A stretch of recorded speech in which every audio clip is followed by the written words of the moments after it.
Welcome. Today we will read Lesson 87 in the workbook and from the text, Chapter 9, Section 1, The Acceptance of Reality, paragraphs 8 through 14. And now for Lesson 87. Our review today will cover these ideas. 73. I will there be light. I will use the power of my will today. It is not my will to grope about in darkness, fearful of the shadows and afraid of things unseen and unreal. Light shall be my guide today. I will follow it where it leads me, and I will look only on what it shows me. This day I will experience the peace of true perception.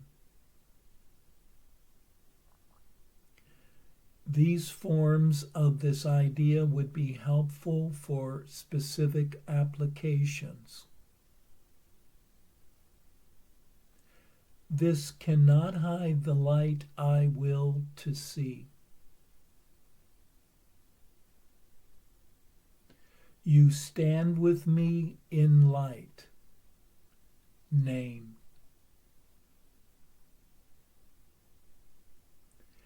In the light, this will look different.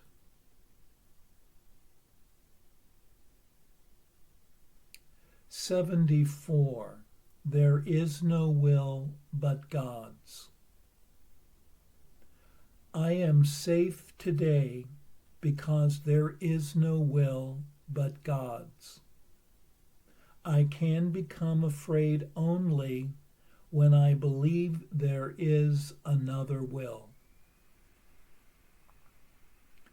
I try to attack only when I am afraid, and only when I try to attack can I believe that my eternal safety is threatened. Today I will recognize that all this has not occurred. I am safe because there is no will but God's." These are some useful forms of this idea for specific applications. Let me perceive this in accordance with the will of God.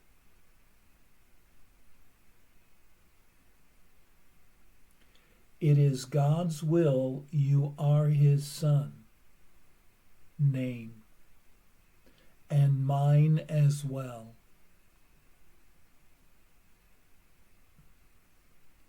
This is part of God's will for me, however I may see it.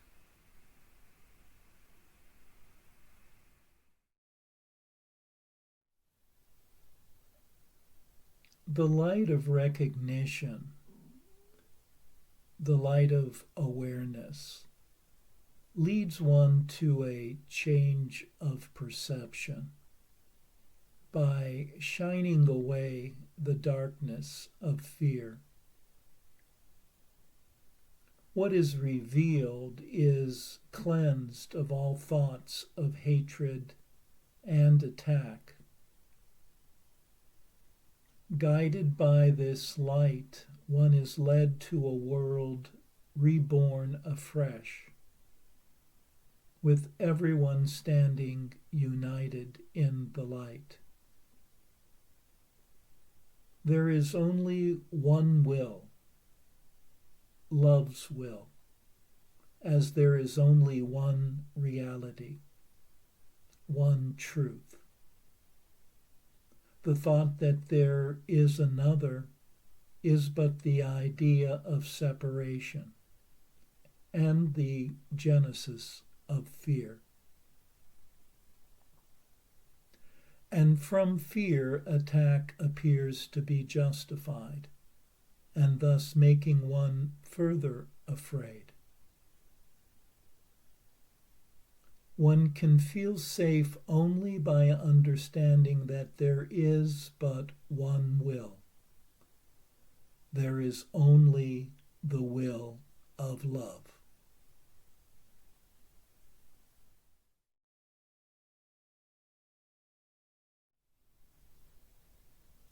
And now for our text reading for today from chapter 9, section 1, The Acceptance of Reality, paragraphs 8 through 14.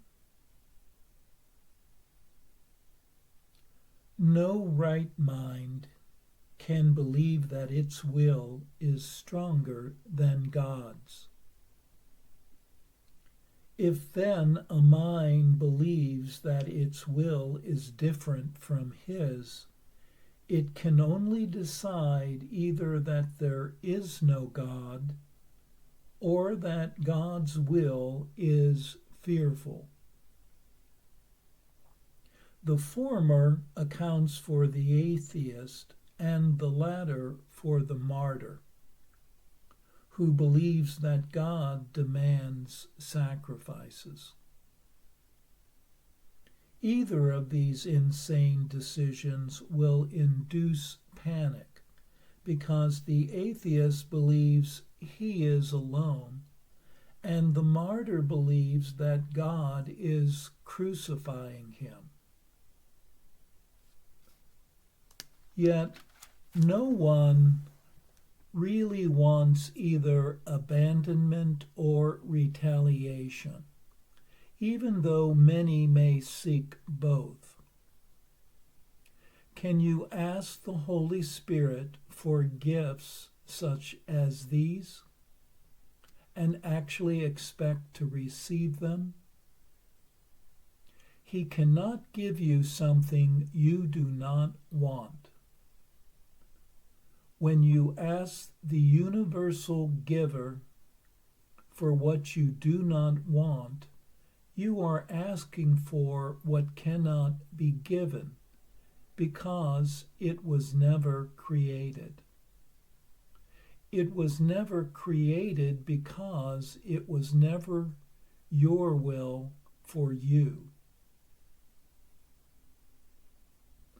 Ultimately, everyone must remember the will of God, because ultimately everyone must recognize himself. This recognition is the recognition that his will and God's are one. In the presence of truth, there are no unbelievers and no sacrifices. In the security of reality, fear is totally meaningless. To deny what is can only seem to be fearful. Fear cannot be real without a cause, and God is the only cause. God is love, and you do want him. This is your will. Ask for this, and you will be answered, because you will be asking only for what belongs to you. When you ask the Holy Spirit for what would hurt you, he cannot answer, because nothing can hurt you, and so you are asking for nothing. Any wish that stems from the ego is a wish for nothing, and to ask for it is not a request. It is merely a denial in the form of a request. The Holy Spirit is not concerned with form, being aware only of meaning. The ego cannot ask the Holy Spirit for anything because there is complete communication failure between them. Yet you can ask for everything of the Holy Spirit because your requests to Him are real, being of your right mind. Would the Holy Spirit deny the will of God? And could He fail to recognize it in His Son? You do not recognize the enormous waste of energy you expend in denying truth. What would you say of someone who persists in attempting the impossible, believing that to achieve it is to succeed? The belief that you must have the impossible in order to be happy is totally at variance with the principle of creation. God could not will that happiness depended on what you could never have. The fact that God is love does not require belief, but it does require acceptance. It is indeed possible for you to deny facts, although it is impossible for you to change them. If you hold your hands over your eyes, you will not see because you are interfering with the laws of seeing. If you deny love, you will not know it because your cooperation is the law of its being. You cannot change laws you did not make, and the laws of happiness were created for you, not by you.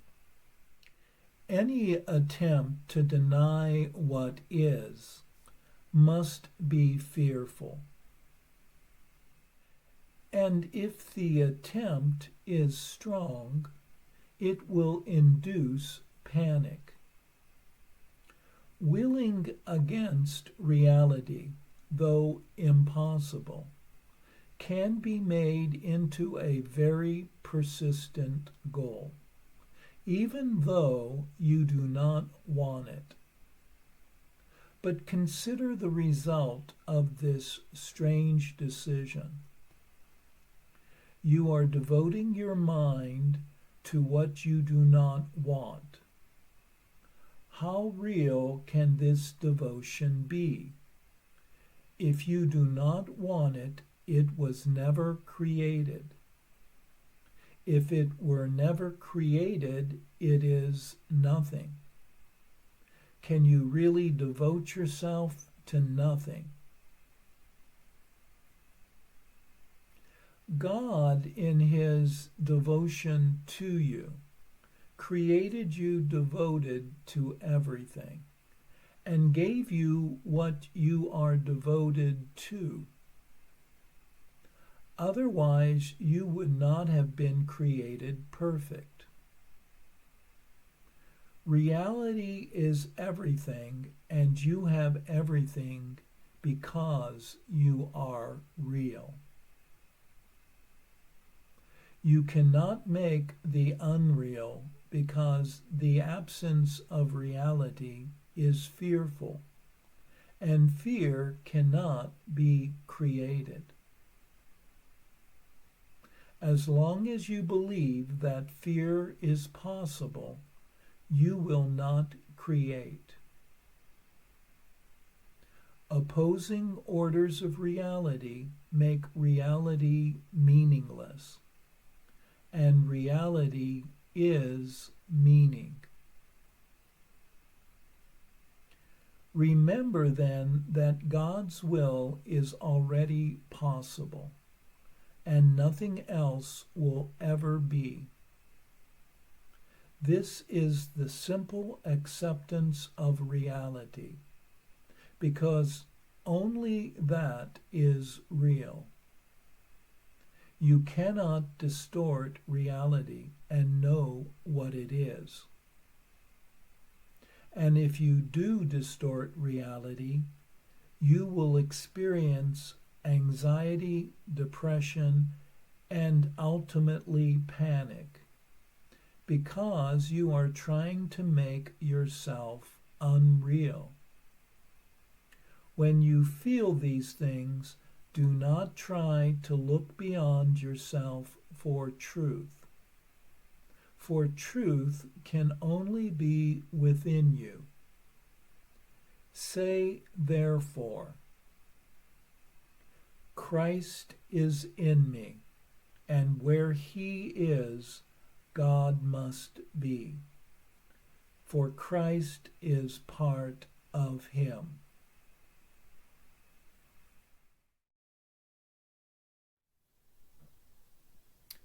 We see in this section how fear arises from the belief that one's personal will is different from universal will, love's will, as one believes that universal will is requiring one to make a sacrifice, and thus making one into a martyr.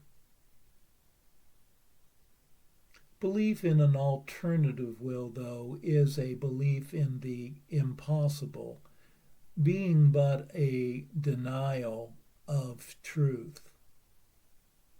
Yet denial of reality is frightening and induces anxiety and even panic.